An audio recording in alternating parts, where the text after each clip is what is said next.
Picture this scenario for a moment, will you? It's November of 2023, and you just sat down to watch a highly anticipated episode of this anime season's version of hype. I'm of course talking about Jujutsu Kaisen's Shibuya Incident arc. Pulling away from reality and setting aside the cruel fate of the animators whose family lives were ruined by MAPPA, you excitedly press play on the episode. Dazzling animation splashes before your eyes as each battle seamlessly blends into the next, a trend that continues for the remainder of this glorious season. But just as the current battle reaches a fever pitch and you anticipate what's to come, the episode is over, leaving you in awe just sitting there hugging your graduated VTuber body pillow as you begin to ponder how 24 minutes has passed within the span of 15. When, in reality, 24 minutes has actually passed, and the engagement just felt really short. Now, don't get me wrong, I love JJK even if Shinjuku felt like a pointless cameo barrage, and the hype for the Cooling Game arc couldn't be higher considering how well Shibuya was done. But if you're anything like me, you also felt as though each episode sped by quicker than it was supposed to. While I'm largely opposed to binging shows myself, I'm actually beginning to understand a bit of why people do it now, especially when the pacing for so many action-oriented shows feels like a JJK episode. Anticipation is too high to watch weekly because you can't handle the gaps between fast-paced fights. But the reason I bring up JJK and its pacing isn't because I see this as a bad thing. After all, I don't take the show for having bad pacing, because it doesn't. I mainly brought it up because there was another show airing during that season that really got me thinking about anime pacing more than I ever have prior. It's pretty easy to guess on your end considering how hyped the whole season was, but if you need a refresher, I'm of course talking about Frieren Beyond Journey's End.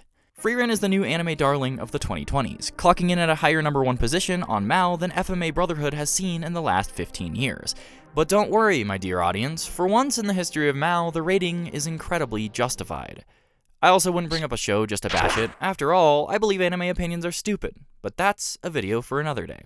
Calling Frieren overhyped would frankly be a lie. I think it's the one time I've ever seen a show that lives up to the praise it's given. My Hero Academia? Overhyped. Demon Slayer? Overhyped. Solo Leveling? Overhyped. Nah, who am I kidding? This one gets way too much hate to be overhyped. Frieren Beyond Journey's End? Well, let's see. Here we have a show with intoxicating animation, beautifully extended manga panels, a unique premise for a fantasy story, it's not an isekai, actual thought and detail put into the premise, lovable but believable characters, and of course, glorious pacing. Yeah, I think the hype is justified. The pacing in particular stood out to me not just because it contrasted JJK with how slow the episodes panned out, but because it gave me the complete opposite effect. I'd sit down and watch a 24-minute episode, get 45 minutes into it, pause the video, and all of a sudden the little scroll bar reads 15 minutes. Shows can not just feel shorter than they're supposed to, but in Frieren's case they can actually feel much longer. Neither is really a bad thing though, just a consequence of direction. I had to practically rewire my neurons to pay attention to that show within the first 4 episodes before realizing that its slow-paced nature was actually a good thing. It allowed for more emphasis on important dialogue, greater detail in intense shots, 2-panel manga scenes to be fleshed out, and the meticulous care from Madhouse to shine through in every crevice of the adaptation. The reason we like anime adaptations, or the reason we should be liking anime adaptations, is because they do what the source material doesn't. A good adaptation copies panel by panel. A great adaptation expands upon the material that the manga has, filling in the gaps and actually utilizing animation as a distinctive creative medium. I know I've touched upon the animation isn't everything argument within my Studio Shaft video. Shameless self-plug, go watch that if you haven't. But I still believe that the internet at large tends to hyper-focus on that element. Just look at a show like Frieren and compare it once again to JJK. Again, I like both, don't twist this comparison. Both have great animation, but the gaps in ratings are very clear. One is Madhouse, a studio that has had years of experience crafting shows where each element has an emphasis. Animation, direction, art style, pacing, etc, etc. Meanwhile, the other is MAPPA, a studio that has often, not always, but often chosen to hyper-focus on pushing the animation to its limits, usually in an attempt to spend half the time that well-established studios took to get into the spotlight. We can talk about MAPPA and their shitty practices all day, but I won't bash their end product. I'm just simply pointing out how much more should be going into an anime adaptation than just animation. And Madhouse, more than any other studio, knows that. Breaching the barrier between source material and creative interpretation, and doing far more than create fluid sakuga. But before I dive too far off the deep end and let my ADHD fuel my highly opinionated rants, let's talk a bit more about pacing, because it does a great job of showing how much more does go into a great anime adaptation. Not because I necessarily deem it more important than animation, but because it's often one of those aforementioned important anime elements that gets highly overlooked. So, since we've talked about good pacing a bit already, how about we transition to bad pacing? The two most notable ways to ruin pacing are to either pace an anime too slow or too fast. Ironically, slow and fast-paced anime aren't inherently bad. It's more so how the pacing is executed rather than how quick or slow the show is. Take, for example, One Piece. I'd be remiss not to talk about One Piece. Can we talk about One Piece for a second? I've been dying to talk about One Piece. I think every fan or casual watcher of One Piece can admit that the show has one massive fault. I don't think many fans can admit the minor faults that the franchise has, but hey, we can't win them all. The major fault of One Piece, surprise surprise, is its slow pacing. And I have a feeling that a lot of other creators have talked about this before, but let me talk about it in my way because this is my channel. Let's take a look back at Freerun again to see why the slow pacing works for that show and how One Piece doesn't. Freerun has animation that transforms the original panels in the manga, emphasizing dialogue, flashbacks, and world-building elements. I'm not saying that One Piece doesn't do this, but in Freerun's case, this is what makes the show slow-paced. In the case of One Piece, its slow pace comes from filler content, and not in the traditional way we think of it. Yes, there are a few filler arcs here and there, but the main issue is that some scenes are extended to stretch an arc out longer than it was in the manga. Luffy is running up a staircase? Cool, now it's a maze for an extra minute. Luffy and prisoners are running from a jailer beast? Yeah, they'll do that for a while. You don't like the Foxy Pirates? Too bad, an extra battle for you. So while Freerun will extend and expand on portions of the source material to make an experience fuller, One Piece does it specifically to drag scenes out. Admittedly, these scenes aren't terrible. In fact, I find the Mr. 3 and Buggy content pretty goofy, but the scenes really mess with the intensity and the engagement of their respective arcs. As a manga reader, I admit that I have only seen portions of the anime. I watched most of Impel Down just to get to the scene with Crocodile, but I stopped watching just short of it because it was such a drag sitting through everything I already experienced much faster in the manga. Y'all would also shame me for not mentioning the portions of recap at the beginning of each episode that, when combined with the opening, can last upwards of 6 minutes. I did, however, find that the Magellan fight was much more intense as a result of the slower episode pacing, which is something I surprisingly appreciated. So it can, in fact, improve the source material, but for the most part, the added and extended filler scenes make the show a drag to sit through, and even worse, the content is canon. Why is that a problem? Well, let me back up and explain why One Piece is so badly paced, and then we can talk about why that's a problem. In recent memory, I can only think of two anime that are still long-running, One Piece and Boruto. As of the time of recording this video, One Piece has been announced as a seasonal anime, which is awesome. I actually think that benefits the show a lot, but when I wrote this, it wasn't, so my point still stands. The long-running fad has been largely phased out over the years, and for good reason. Animators and studios need time to create something of quality, and forcing them to pump out weekly episodes poses two problems. Probably more than two problems, but these two problems are what I'm focusing on. One, the end product suffers with limited animation and poor quality episodes, relying on canned sakuga and extended flashbacks full of reused animation, and two, the studios risk catching up to the source material and rely on filler content to supplement the anime. Naruto and One Piece both suffered from this fate, with One Piece bearing the brunt of it, and it all has to do with how each studio approached filler content. Naruto's Studio Pierrot decided that they would create nearly as many filler episodes as canon and utilize them as they got closer to the manga's current arcs. This ruined the pacing of arcs, with the war arc in particular being chopped up so much that you forget some of the plot points, or plot holes. But ultimately, the canon episodes were really well received and incredibly engaging. One Piece's Studio Toei, on the other hand, chose to extend canon content and sprinkle in a few smaller filler arcs here and there. This absolutely butchered much of the canon content and made some of the arcs feel like a chore to get through. The difference between the two approaches? You can skip the filler content in Naruto, but you can't in One Piece. This filler content is baked into the pie. It melds together with canon material in a way that's unskippable, resulting in an anime that many first-time watchers won't want to pick up. Excluding the episode count, which is why most people don't want to pick it up. In fact, the pacing is so well hated that there is a version of One Piece that fans created to negate the anime's filler issues. One Piece chops off extended filler scenes and filler episodes to bring the pacing much closer to the manga.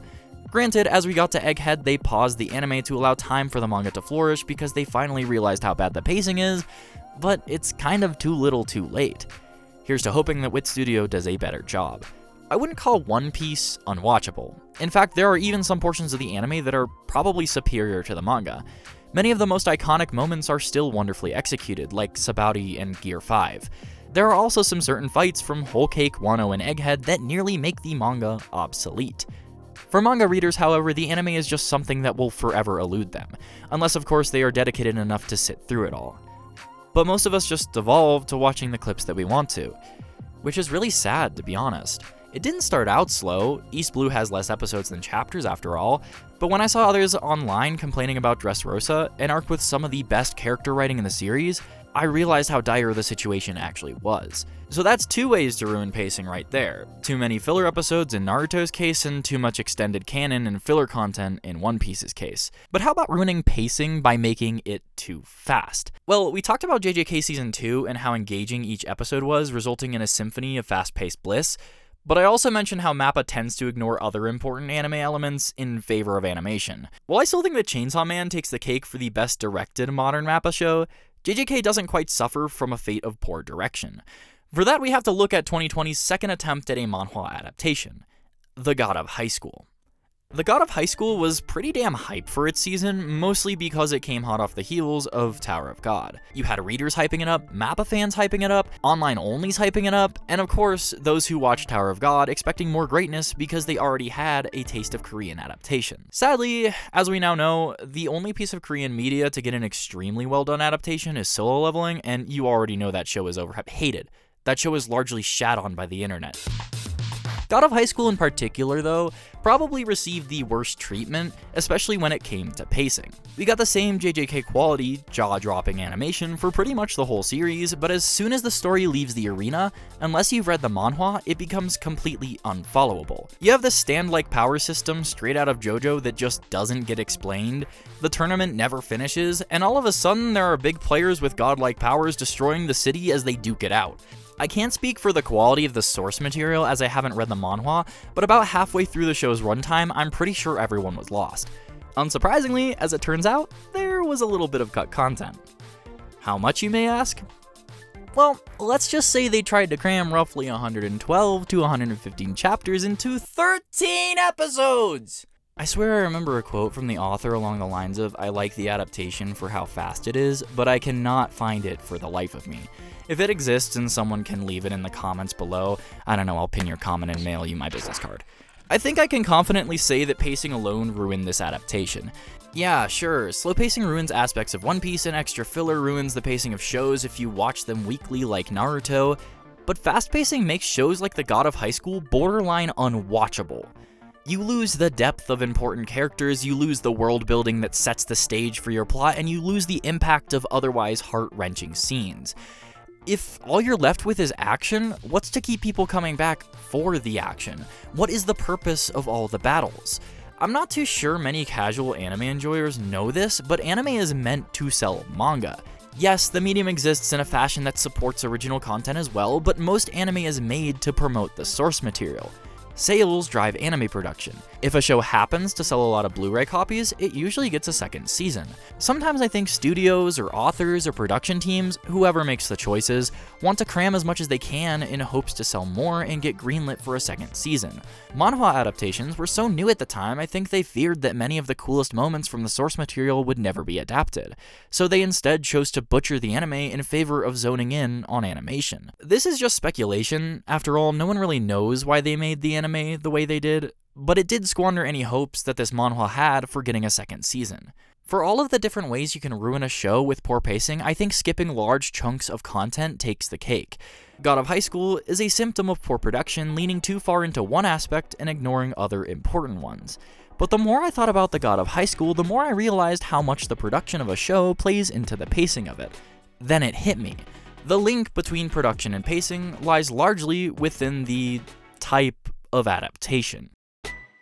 There are three key types of adaptations that can drastically change the way a show's pacing turns out. The most widely adapted form of anime comes from manga. You can lump manhwa into this category as well, considering it's still a comic. Manga adaptations have visuals directly influenced by manga panels and art from the source material. Another large player are adaptations based on novels. Usually light novels, sometimes full novels, and visual novels are often adapted as well. These adaptations rely on creating visuals based off of the cover art, illustrations, and action depicted in the writing. Visual novels are a bit more unique, but I'd say each type of novel adaptation still prioritizes the writing rather than the action.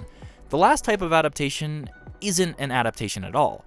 Original series have no source material and therefore vary widely in their quality of pacing. Some are more visually engaging, some focus on the dialogue and world building, and others don't give themselves enough time to blossom.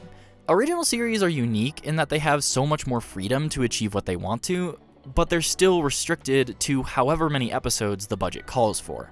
I guess now would be a good time to remind you, my dear audience, that these are all observations on my end. Nothing here has been thoroughly researched by me, and it honestly wouldn't surprise me if the way productions are paced hasn't even been thoroughly researched to begin with. So as I give you examples and discuss various adaptations, just know that there are many factors that go into anime production, and they can all affect pacing. I just noticed a significant difference in the type of adaptation and how a show presents itself because of it.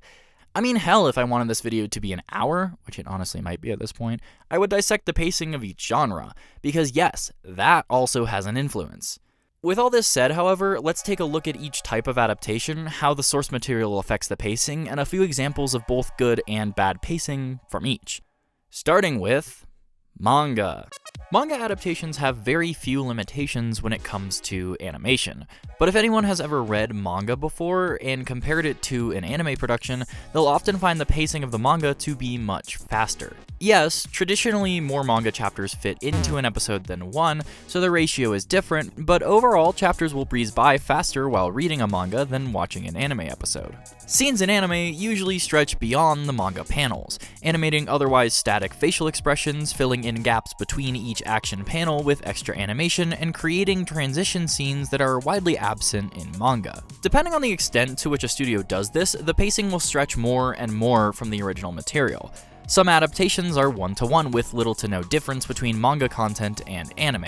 Having read a chunk of the JoJo manga, I noticed that David Production tends to choose this route often. Not that it's a bad option, but it does leave a bit less room for medium differentiation. By part 4, the manga is about on par with the anime to the point where you could substitute one for the other. Great adaptations, but more one-to-one, panel for panel than some other projects. A 1-to-2 ratio production, which is probably a terrible way of phrasing it, is one like Frieren or Demon Slayer. Adaptations that often expand panels to make extremely fluid battles and add additional context that is absent from the manga. If you've seen a page-by-page anime to manga comparison video for your favorite anime, then congratulations, it's likely a 1-to-2 ratio. Utilizing animation as a separate medium to expand the original content from the manga will greatly stretch the pacing. However, other elements often get thrown to the wayside as a result of the action. Unlike novel adaptations, there isn't much dialogue to adapt from manga. There's a lot more focus on visuals. Therefore, manga adaptations have a lot more what I would call show don't tell moments than novel adaptations do. Dialogue is simply used as a driving force for the story and character growth, but the conversations are usually less complex, leaving more time to pop off with impactful scenes splashed with visual eye candy. The only large limitation that manga adaptations have are their episode count. Like I mentioned before with The God of High School, choosing how many chapters to adapt probably has the most influence on pacing. Maybe an arc deserves 24 episodes, but the season only got 13. Sometimes studios will cut content to fit more into a season, like The God of High School, or they will choose to pace the show right and leave out material to be forever unadapted, like Girls' Last Tour. Or they'll pull a Promised Neverland and go original to wrap up the whole story, making a mess of the theming and the messages relayed in the manga just to finish the show. Shameless self-plug, go watch that video if you haven't. But I digress. I'm not going to dwell on the pacing of manga adaptations too much because they're often done pretty well. We've also talked about bad and good ones already. If Frieren is a 1-to-2 adaptation, then One Piece is a 1-to-3, adding too much filler to stretch out the episodes. Because manga adaptations have so much visual content to work with, it's really hard for the pacing to be messed up. I just thought it was unique how studios will take those visuals and meld them into something more. with the extent to which they utilize the screen time affecting the pacing significantly. Battle shonens begin to emphasize the battle more, 4-koma comics breathe more depth through their visual gags, and slice of life really feels like you're experiencing a whole mundane day. Generally, the more a studio decides to cram into their episode count, the faster the pacing becomes and the more the show suffers. But as long as a studio at least sticks to a 1-to-1 ratio, making sure no content is cut, the pacing will never suffer. And then there's Freerun, where Madhouse started the season in September to go on and boldly air 28 episodes through the winter season. But that's not traditional. I will never stop praising this show. For the majority of manga adaptations, the show-don't-tell approach has a large influence on the pacing. But how about a production with a tell-don't-show approach instead? For that, we'll have to turn to novels. Light novel, visual novel, and sometimes just novel adaptations seem to have pacing that is more influenced by the original medium than manga does. This is because for every novel that describes immaculate action scenes, there are others that heavily focus on character dialogue rather than actions. The majority of novel adaptations are paced slower or feel slower paced compared to the pacing of a manga adaptation while still being faster than their source material. This is because of the delicate balance between dialogue and visuals interpreted from novel to anime. One of the most balanced light novel adaptations is Katanagatari. Nisio Isin is known for writing tons of dialogue and witty banter between characters, but Katanagatari actually has about equally as much action in it as dialogue. The episodes aired once a month for a whole year, they were 1 hour long, and each one covered a whole book. While I slightly prefer the books for their lengthy, detailed conversations, the anime pretty much leaves nothing out. Yes, the episodes have much more dialogue than a typical manga adaptation, but the action scenes described in the book can be executed quicker because they don't have to be described in the anime. This pulls Katanagatari away from a common trap that novel adaptations fall into, which I call dialogue hell. Basically, if it can't be shown, it has to be spoken, and the episodes begin to drag out a bit more. Likely the most famous or infamous novel adaptation that falls into dialogue hell is the Monogatari series, once again, a Nisio Isin work. However, unlike Katanagatari, the Monogatari series is largely spoken rather than animated. Sure, there are new settings and mythical obstacles that get in the way of our protagonists, but the scenes are usually extremely long conversations rather than progressive movement. The small bit of action that the show exhibits is good, but the characters' thoughts, interactions, and mental health is highlighted far more than the visuals. Shaft does a good job of keeping the visuals engaging and pumping up the animation when necessary, but we are more so here for the voice acting and storytelling than anything else. Long conversations can be hard to follow at times, but the experience is still uniquely different than reading the original work. Episodes can feel like they drag on, losing viewership to those who can't fathom why anyone would like the show, while engaging others who understand the deep complexities it has to offer over other anime. Trust me though, if you read the books, you'll begin to understand that the Monogatari series pacing is actually pretty damn fast. Novel adaptations, especially those that fall into dialogue hell, have a type of pacing that's terribly difficult to describe. On one hand, the content is squeezed into a shorter format, resulting in more content thrown at you faster, but on the other hand, the sheer girth of said content can make the episodes feel excruciatingly slow. To sum it up, perceived pacing is slower, while absolute pacing is faster. I know that explanation I just gave is probably about as hard to understand as the watch order for this show, so trust me when I say that the show feels slower. Novel adaptations are also intriguing because they can get away with cut content and still be considered well done. The Monogatari series cuts a sizable portion of character dialogue and internal monologue out, opting to occasionally show you short unreadable glimpses of text rather than give a voice actor extra lines. The directors also like to put little chapter numbers on screen to show you where you otherwise would be in the book. The more chapter numbers in an episode, the faster the pacing typically is. You may think that the cut dialogue would ruin some of the storytelling of an adaptation, but studios are usually really good about keeping necessary content in and leaving out what would otherwise bloat the show. In a sense, novel adaptations can be extremely well regarded even when they aren't one-to-one with the source material. Visual shots will often supplement dialogue well, like a character backstory being shown rather than told. Supplementing visuals for explanations leaves screen time for more important character conversations. Novel adaptations often favor a tell-don't-show approach because the source material offers that type of storytelling. Long character dialogue drives studios into a corner, forcing them to emphasize it or play the risky move of leaving it out.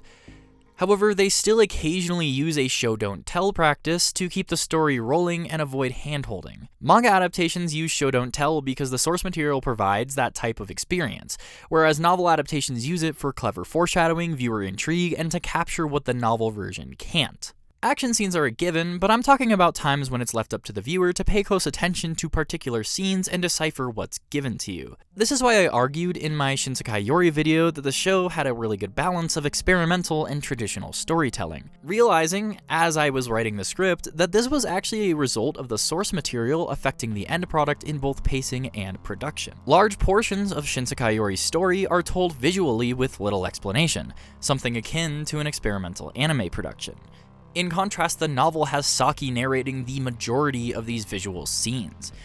The children visiting Lotus Farms in the flashback, picking up the uneasy facial expressions from Saki's parents at the dinner table, their relief when she finally gains her powers, and even the opening scene of Kantas awakening in Tokyo for the first time. These are all crammed into the first episode with little emphasis placed on them.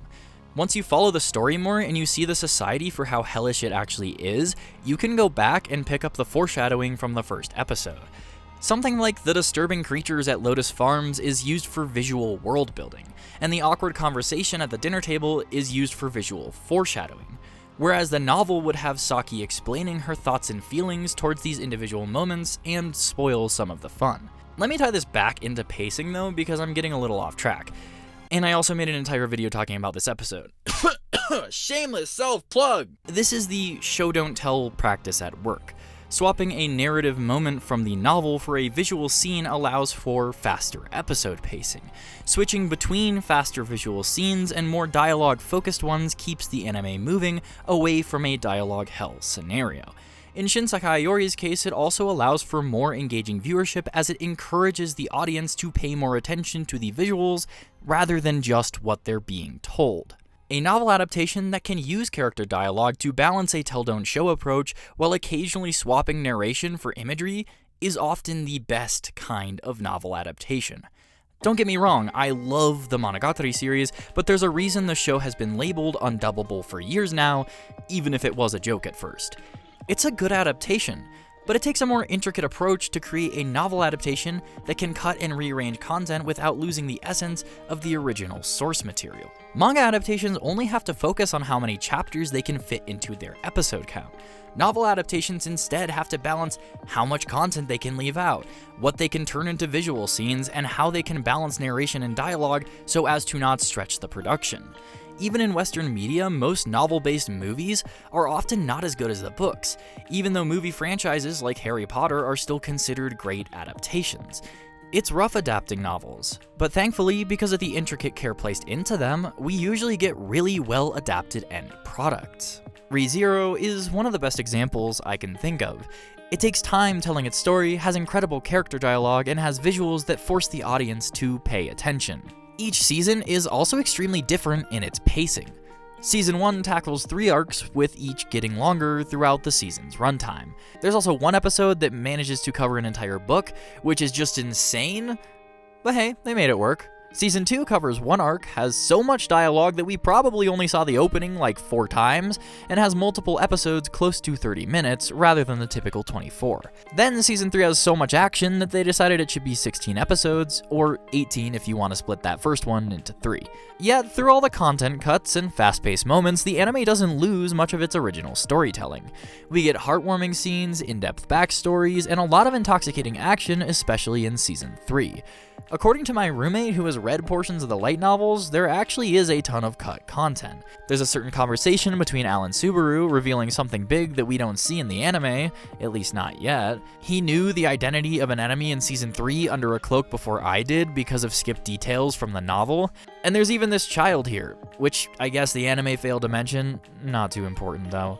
Re:Zero is a great adaptation because it does the best it can to utilize the source material while leaving the novel as its own unique experience, all the while making sure that each arc is paced appropriately and accurately. Seriously, Season 2 felt so long, but like in a good way, you know? I'm sure you're wondering now though, how long is this section of the video going to go on for? Sorry, I think you meant to ask, what makes a bad novel adaptation? For that, we have to look at a failed attempt to capture the dark magical girl genre properly. A little something I like to call The Magical Girl Raising Project.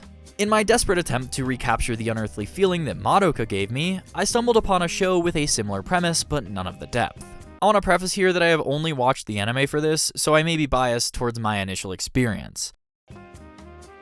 I also may be unknowingly pointing out flaws that the novels have as well, just because the anime failed to improve said flaws. If you enjoy these books, or the anime, no sweat. Anime opinions are stupid anyway, but that's a video for another day. Despite having a pretty damn original premise for the dark magical girl genre, the show manages to let everything crumble to the ground before fully laying the foundation. To briefly sum up the plot, it's a magical girl battle royale. That's it. Despite only adapting one novel, the show is paced way too fast. We have moments here or there with character introductions and short conversations, but from what I remember, the anime is nearly entirely battle-focused. Unique character designs, cool abilities, and genuine memorability are all just sidelined in favor of killing off each character as fast as possible. I can maybe think of maybe one scene where there's a bit of character depth and sentimentality, but for the most part, you don't have time to get engrossed before the end of the show. This terrible pacing could be a result of the novel doing much of the same, barely building up characters, speedrunning the world building, and killing off all the magical girls just to get to the deeper plot within the next few novels, but I'll be damned if it didn't impact the anime bad. Honestly, I don't have much else to say about the Magical Girl Raising Project. It suffers from many of the same pacing issues that The God of High School does, rushing through everything and making the whole experience feel unfulfilling. Losing any sense of character depth in the process, which is normally a staple of novel adaptations. It's kind of like SAO speedrunning Aincrad just to create the worst sibling dynamic in anime history an arc later. Okay, maybe not quite as bad as that, but I rest my case. It's a decent anime at best. I just wanted to show that on rare occasion, novel adaptations can indeed have bad pacing, even when there's room to fix what a novel has written. I guess to sort of wrap this section up, novel adaptations are more heavily influenced by their source material, usually resulting in a unique anime experience that can feel quite slow at times, but is actually much faster than the original books. But there's still one type of novel that I haven't mentioned. One that has an entirely different approach to pacing than traditional and light novels. Yep, you guessed it. I'm of course talking about visual novels. What sets visual novels apart from their page-flipping counterparts is not actually this adjective haphazardly slapped onto the name. While visual novels emphasize the visual, what impacts the pacing of their adaptations most is their interactive nature. Visual novels are still books. They are just about as dialogue-heavy as full-size novels, but rather than telling a linear story, they let the reader engage with the plotline, altering the base story and splitting into multiple pathways, multiple experiences, and multiple endings. How do studios tackle this when adapting? They choose the most important parts of the story and tell those. Whatever canon timeline is considered the official good ending will be adapted, while everything that changes the novel's outcome negatively will be left exclusive to the game.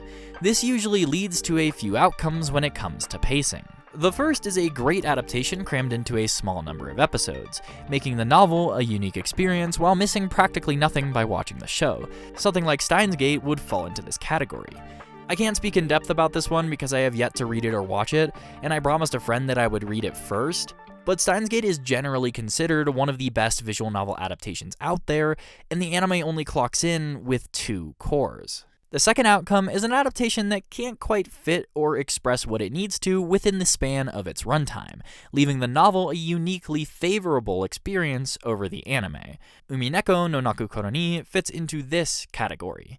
I have to say sorry in advance again on this one because I have not watched it or read it. What I've heard from others though is that Umineko eclipses Higurashi's story overall, often considered the quintessential cornerstone of all visual novels. A must-read, to put it in layman's terms. The anime, on the other hand, isn't terrible, but doesn't manage to capture all the key moments it needs to be a fulfilling adaptation, referred to as a good supplemental work and nothing more. The third and best outcome, in my opinion, is a great adaptation that has a massive number of episodes. Adaptations like Higurashi and Clannad both have 50+ episodes. And no, I'm not counting these original seasons, even if I'll defend some of their content. Long visual novel adaptations give time to explore more of the visual novel material. This keeps the canon storyline intact and keeps the pacing almost as slow as the books. The 50+ episode count allows for more of the non-quintessential story to be explored in Clannad's case and helps build up a proper mystery in Higarashi's. I'd like to highlight these two visual novels because 1, I've actually watched them, and 2, they tackle pacing slightly differently. Clannad uses the first season of the show to build up the relationship between each main girl and Okazaki, allowing for each girl to have their character arc but stopping short of dating, ultimately settling on Nagisa at the end of the show. This is reminiscent of the game, which forces you to do a large number of character routes fully before unlocking the afterstory portion. This approach allows Okazaki to develop his relationship with Nagisa while also keeping other girls relevant to the story. The Clannad anime doesn't show you full routes, but it does keep portions of them as to not alter the story's canon ending. Then of course, Afterstory is pretty cut and dry. They choose the most canon of the routes to adapt for the anime, and that's that. Even though Afterstory is highlighted as the end-all be-all of the Clannad experience, the amount of emotions that you express when you see some of those last episodes can only be credited to the meticulous care taken when pacing Clannad. Without the first season, the second would lose all impact. On the surface, 4 course seems excessive, but trust me when I say it's the right amount of time to take everything in. And the same goes for Higurashi, although the anime takes an even more straightforward approach to its pacing. Both the anime's first season and the visual novel tackle the largely linear question arcs first, establishing the setting, characters, and most importantly, the questions. The second season tackles the latter half of the novels, the answer arcs, slowly revealing the truth behind the mysteries, raising even more questions, and eventually concluding the story. The answer arcs do have a few diverging paths, but the anime chooses the one that is considered the most canon. The first season can feel so slow that it drags, but once each loop ends, you're instantly hooked for the next. Then you start the second, and you begin to connect all the dots. You get 2 whole cores to let your theories stew, and then you get 2 more cores to keep you second guessing all the way until the end. This slow pace is absolutely needed to properly replicate the source material's experience, which is why I believe most people were disappointed with Umineko's anime. If you can't rush Higurashi's writing into 25 episodes, I imagine you can't do the same for Umineko. Much like novels, visual novels also cut content. However, unlike novels, visual novels have to balance which parts of their interactive routes are kept, resulting in studios either creating a long-ass anime that's a banger, or one that rushes and fails to fully capture the original visual novel experience. I find visual novel pacing particularly interesting, partially because it's vastly different from its paperback counterpart, and partially because I don't think many others have explored it much. Seriously, you can make a full anime out of any branching story route, so it's pretty damn impressive that directors know what they want to keep in. Alright, I think half of this video is me rambling about novels now, so let's finally talk about the big one. That being anime originals. When you think of anime originals, you don't typically think of their pacing. Usually because the iconic anime originals have never had pacing problems. But more often than not, this single element is the make or break for a good anime original. A unique and original story can turn into a disappointment quite fast if the director isn't able to execute their vision within the allotted screen time. So why are anime originals unique when it comes to pacing? Well, it's mainly because they have no source material. Building an anime from the ground up takes a bit more work. A director may be able to formulate enough content for an interesting story, but fail to plan the ending out and let it collapse. A director may have the whole thing well developed, but take too long with early content and leave little room for a finishing impact. We've often seen anime originals fall flat because they weren't clever or boundary pushing, but I believe it's more disappointing when a show shows potential, only to be plagued by its pacing. Take Wonder Egg Priority, for example. Original content? Check. Great characters? Check. Proper build-up? Check. An ending? No. Wonder Egg Priority was massively praised during its runtime. The visuals were beautiful, the characters emotional, and the story was awfully engaging. But the final episode aired, and we were left with so many questions. They had built up all of these plot points without proper follow-through, and fans didn't know what to think. When a special episode was announced for a late spring 2021 release, we all breathed a collective sigh of relief, knowing that we'd probably get an ending. What we got instead, though, was a 46-minute special, over half of which was recap, and a second half that only raised more questions. The result? A great show with a terrible ending and reception to that ending dropped Wonder Egg Priority from a low 8 to a 7.55 on my anime list, and the special received a 5.14. Ratings aren't everything, but it's clear that the show lost all its potential as a result of its poor pacing. It's unclear as to why this happened. Maybe Cloverworks was aiming for a second season but didn't have the funding, or maybe the director had no clear plans for the ending and threw in the towel. Regardless, leaving the show off that way plummeted its chances for a second season. Wouldn't be the first time that year Cloverworks had failed us with an original anime. Promise Neverland! If you didn't understand it before, it should be coming into view for you why anime original pacing is so important. So much freedom to create, and so much potential to fuck it up by failing to tightly tie a bow on the project. To look at it another way, let's compare Wonder Egg to a great anime original like Madoka. Madoka had a lot of similar elements to Wonder Egg Priority: an original story, great characters, emotional moments, proper build-up that kept us on our toes, bizarre art choices, and competent direction. Madoka, however, had an ending, and a damn good one at that. Everything established came around full circle, even as each episode kept creating more mysteries. What's curious about Madoka, though, was that the Magia Quartet knew what they were doing. Shinbo and crew planned for the story in advance. The ending of the anime struck a chord with the audience, leaving them asking for more. When the funding came in from the Blu-ray sales, the plans for the series to continue were fueled, and we got Rebellion. Rebellion wasn't just pandering to the fans either. It was a full-on continuation that changed the ending and only expanded the potential that Madoka had. The sequel movie that we all know and some love only came to fruition because the original anime was able to pace itself well and have a proper ending. If Wonder Egg Priority was hoping to continue, it would have had to have done the same. It needed an ending, and one that it could expand on if need be. You can't cliffhang an audience and expect them to buy your Blu-ray. An original story will only get you so far. You have to make sure you can follow through.